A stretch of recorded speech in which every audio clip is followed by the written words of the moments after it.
Les personnes qui ont une grande intelligence émotionnelle ressentent souvent une sorte de solitude en elles.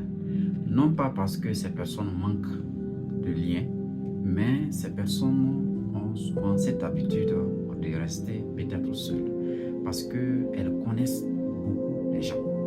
Elles connaissent trop les gens. Souvent, avant que tu ne commences même de parler, avant que tu ne commences effectivement de dire ce que tu veux dire, ces personnes savent déjà là où tu veux arriver.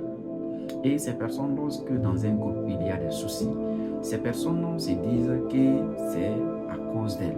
Ces personnes ont souvent tendance à se remettre en cause même si elles ne sont pas responsables de ce qui arrive. Et ces personnes, très souvent, elles ont l'habitude de réfléchir trop. Et si ça se trouve qu'un jour, ces personnes se retrouvent dans une situation où elles doivent causer, où elles doivent parler, ces personnes peuvent parler durant des heures, elles peuvent tirer effectivement la conversation très loin, surtout lorsque se sentent effectivement dans l'échange, dans la causerie. C'est pourquoi vous allez voir que très souvent, il y a certaines personnes qui sont de nature peut-être timides, qui sont souvent seules.